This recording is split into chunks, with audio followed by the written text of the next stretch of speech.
Ini mengenai tema kita juga nih harapan yang ludes nih karena banyak sekali bentuknya. Salah satunya ya hubungan anak dan orang tua juga.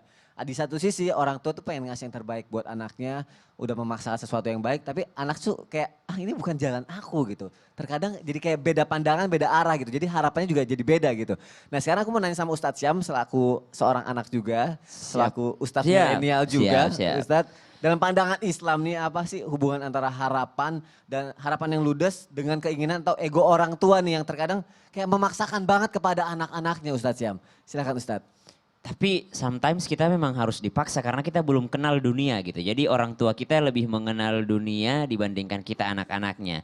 Iya juga sih. Misalnya ketika seseorang memilih jurusan, ketika masih kecil memang harus diarahkan. Iya Nggak karena kan mungkin kita nggak nggak tahu apa-apa ya. nggak tahu apa-apa dan orang tua kita yang lebih tahu itu walaupun mungkin terkadang dengan cara yang berbeda-beda. Ya. Itulah pentingnya ilmu agama, sangat penting ilmu agama. Kenapa? Ilmu agama yang mengawal itu semua. Di zaman Abu Bakar As-Siddiq radhiyallahu anhu warda, ada seorang khatib yang berkhutbah gitu.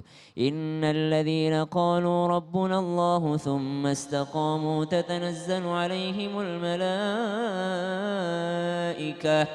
Kata khotib ini, siapa yang beriman kepada Allah kemudian istiqamah dalam berbuat baik. Turun dari mimbar ditegur sama Khalifah Abu Bakar As-Siddiq radhiyallahu an. Sini kasih tahu, siapa yang kau pikir manusia bisa melakukan amal baik secara terus-menerus kira-kira ada enggak? Kata orang ini, ya juga sih. Gak ada ya, kata dia. Terus siapa yang dibilang istiqomah kalau semua orang harus baik terus gitu. Arahannya baik terus. Karena orang-orang kadang tuh kan ada futurnya, ada Ya. malesnya, ada kadang melenceng. Orang tua lah yang mengarahkan kita. Pentingnya kita yang namanya taat kepada kedua orang tua kita. Walaupun cara pendidikan orang tua itu berbeda-beda.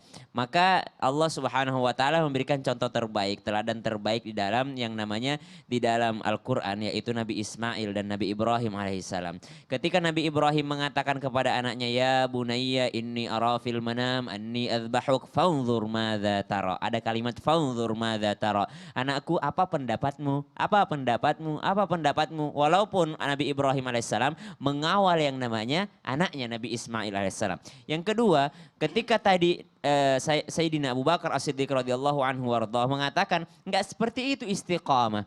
Istiqamah itu alladzina qalu rabbuna Allah. Dia mengatakan Tuhannya Allah. Yang penting Tuhannya masih Allah gitu. Yang penting dia tidak pernah melaksanakan kesyirikan. Yang penting Tuhannya masih Allah. Mengawal kalimat tauhid. Inilah yang dilakukan para wali-wali Allah kepada anak-anaknya. Artinya bukan yang namanya memaksakan kehendak secara otoriter, secara yang namanya keegoan sendiri. Akhirnya memutuskan harapan sang anak. Karena tadi luar biasa tadi kisah tadi kan orang tuanya yang namanya melarang anaknya menggambar kemudian pas endingnya ternyata anaknya dimasukkan kuliah kedokteran. Kalau saya kebalik, saya pengennya masuk kedokteran ternyata disuruh ngafal Quran gitu ya. Kebalik, tapi ternyata hikmahnya banyak Ya. sekali karena kita tidak pernah tahu masa depan. Ya udah, yang kedua ketika orang tua kita mungkin salah dalam pilihannya kita nggak ada hak untuk menyalahkan orang tua. Ini gara-gara mama sih, aku kan maunya jurusan ini. Kenapa mama masukin aku jurusan ini? Ini semua gara-gara mama. Enggak, kita lakukan yang terbaik, lakukan yang ihsan kepada kedua orang tua kita. Kita berbuat baik sama orang tua kita, taat sama orang tua, bukan karena orang tua kita tahu segalanya, tidak. Tapi karena Allah yang suruh, karena Allah yang memerintahkan kita untuk taat kepada kedua orang tua. Walaupun taat kepada orang tua berbeda dengan taat kepada Allah. Kalau taat kepada Allah, sami'na wa ata'na. Selesai sudah. Suruh sholat 5 waktu selesai. Tidak ada pertanyaan lagi. Sholat zuhur 4 rakaat tidak ada pertanyaan lagi. Enggak boleh makan babi selesai. Enggak ada pertanyaan lagi. Enggak boleh minum khamar selesai. Enggak ada pertanyaan. Tapi kepada orang tua masih bisa dibicarakan. Karena kan sejatinya orang tua juga pengen mengarahkan kan karena ngasih yang terbaik. Nggak ngasih pengen yang terbaik. menyesatkan Makanya kan. aku kan mengingatkan ke sesama Ya, gitu kan. Sesama anak kita ya memang tugas kita taat gitu. Ya. Ya mungkin nanti yang ngingetin orang tuanya ada orang tua kita juga di sini. Masya Enggak Allah. pantas lah kalau anak ngingetin orang tua. Benar-benar. Alhamdulillah. Dan satu lagi aku juga pernah baca katanya kalau kita mau ngedidik anak sesuai zamannya ya Ustaz ya. Iya betul, betul. Sesuai Sesuai zamannya. zamannya. Masya Allah. Terima kasih Ustaz Syam. Baik jamaah yang ada di rumah, ada lagi tayangan ini mengenai kekecewaan petani tomat.